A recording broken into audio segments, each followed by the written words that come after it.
Everyone has their favorite From Software title. You've got your old heads, your really old heads, your Elden heads, your Eldritch heads, but I personally remained headless until finally playing Sekiro. There's just something so epic about the duels, and the more defensively minded combat style makes many fights legitimately feel like a dance.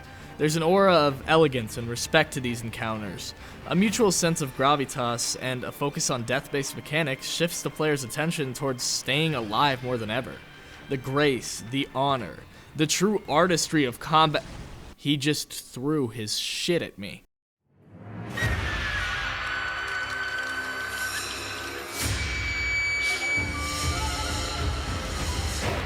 The concept of immortality bleeds into every aspect of Sekiro. The core mechanic is that your character can revive themselves through blood magic. Of course, being able to try again is an incredibly common feature throughout gaming, but this game weaves it directly into the story. When you revive in Sekiro, you suck just a bit of life essence from everyone around you, and the more times you die, the more NPCs will fall ill. It's not completely true immortality in that sense, but this sacrifice makes it much more true to life. While depending on who you ask, immortality doesn't really exist, immortality projects absolutely do. The notion that we will die one day is traumatizing and devastating. Humans have spent generations and generations coping with this, and people will often try to find a way to have their spirit or sense of self outlive them. Maybe that's leaving behind a major mark on the world, maybe that's religion, or maybe that's devoting yourself to a greater cause. Sekiro is the easternmost game in From Software's catalog, and a very commonly stated feature of Japan and sometimes East Asia in general is that individuals are more willing to sacrifice personal liberties for the good of the collective, which is something that hyper-individualistic Westerners oftentimes have an aversion to. This cultural trend of sacrifice can be seen as a sort of immortality project in itself, as citizens forgo personal payoff in favor of dissolving into something greater than themselves, just like how many people must make small sacrifices to keep the wolf immortal in Sekiro. The first boss is who can be found brazenly guarding the entrance to Ashina Castle. You fight him just outside the main gate, with corpses of would-be invaders strewn about in mass on the battlefield.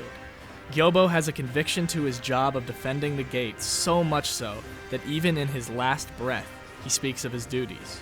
Part of him, part of his true spirit, lives on through the prosperity of Ashina from beyond the grave.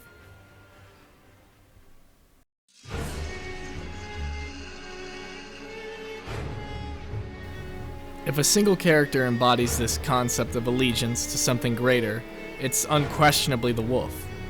While most Souls game protagonists are more or less a customizable blank slate, Wolf has his entire life and value system laid out from the beginning. He's not going to do anything shocking, that's for sure. He's devoted himself to a cause to the point where it feels like he hardly has a shred of humanity left. This creates a great clash with the next boss and most human character, Genichiro. You fight him on multiple occasions throughout the game, and each time he brings new tricks. But as you improve at the game, he gets so much easier to fight it's almost comical by the end. At first, he's a major roadblock in a lot of people's runs, I'm sure, but by the end of the game, his fight is just kind of pathetic and sad. Why is the camera pointed at me? Genichiro is simply outpaced by the player and left behind for the greater story. Corrupted followers of Buddha have turned away from his teachings and dwell at the top of a beautiful peak with a disgusting interior. Buddhism posits a reason to be good to other people, karma, something that follows you beyond death, but as certain monks became imbued with immortality, they disregarded this concept as they felt they had become above it. This led to them doing some morally abhorrent human experimentation and making me kill Armored Knight Roberto. May he rest in peace.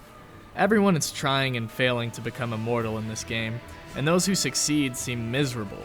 The Mibu denizens trying to become fish, Genichiro's pathetic dive into insanity, the monk's abject depravity. Kuro sees it as something which corrupts people and therefore wishes to sever it from our world, thinking that the best thing for everybody is to move past immortality. Oh no, this is you if you don't subscribe! Oh Man, seems pretty serious.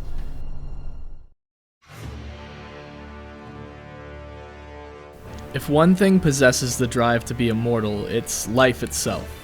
Natural selection makes sure everything that gets made can perpetuate itself for as long as possible, and Sekiro's epic ape bosses show this off. I'll start with the Guardian Ape, an innocent enough animal, simply caught in the wrong place at the wrong time, protecting an item that we need.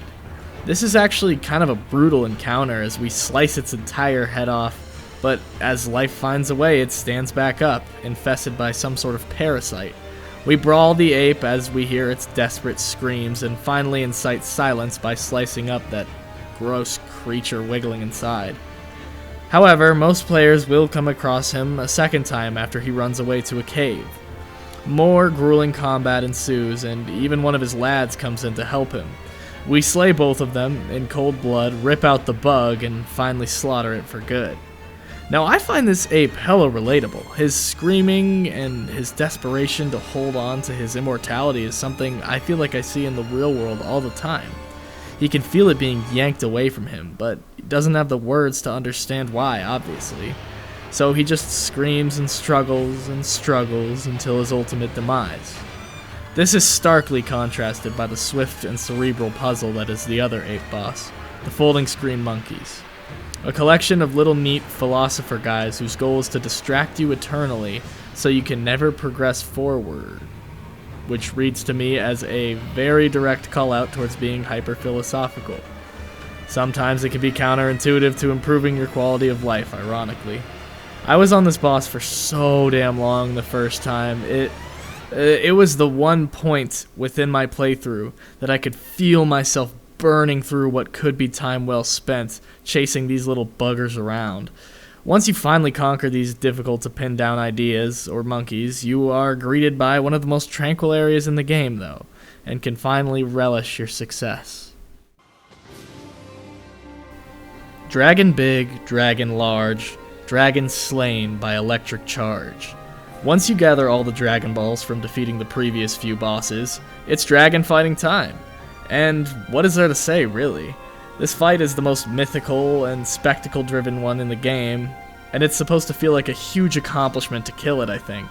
It's so interesting that it's clearly the most unique and grandiose encounter, yet it isn't the final boss of any ending. It makes the final encounter feel all the more personal by comparison.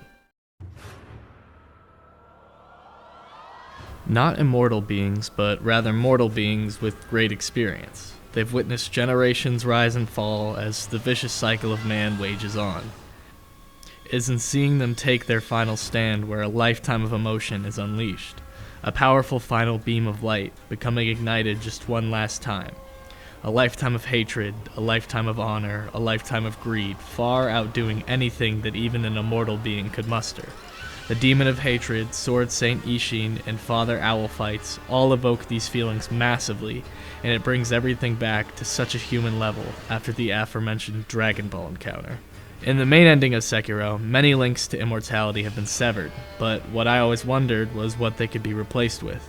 The world of Sekiro and the real world are both full of corruption, so how can we find any sense of significance? Sekiro posits that being present may be the answer, that chasing immortality literally or figuratively keeps you stuck in the future, detached from the now. And maybe that's why these are some of the most hyped fights in the game. These men don't have much future to look at. All they have is what's here and what's now, and they put you right there with them. They are very firmly established in who they are and act without hesitation. There's just something about seeing a man who's aged to the point where he's not long for this world that's so powerful at conveying the human experience, and as humans we should remember that we are all close to death, and it's important not only to accept but to harness that. As our bodies break down, we try to impart our wisdom onto others and help them live a better life than us. Maybe we can somehow live a little bit through them. Hesitation is defeat, says Ishin during his final battle. But time is limited, and I don't even know what I'm hesitating on doing, and even considering how I could apply this quote to my life itself is kind of hesitating, and going down a rabbit hole of meta with this thought is definitely not acting, but whatever. A sense of urgency can only be attained if we maintain a closeness with death in our limited time here on Earth. just really grisly. Sekiro really tears down so many different ideas of how to find fulfillment and leaves you with something more open-ended and existentially terrifying than anything. If you think like me, the clock is ticking. Your potential dies a little bit every second you spend not being productive, and every day is its own little defeat that I spend in my own head. But that's one of the trade-offs of being human, I guess. Sometimes you just want to be an ape that throws poo at people who disagree with you. But humans get to,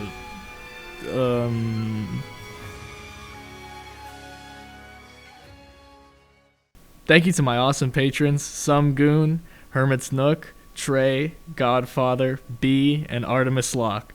You guys are the true Sekiros.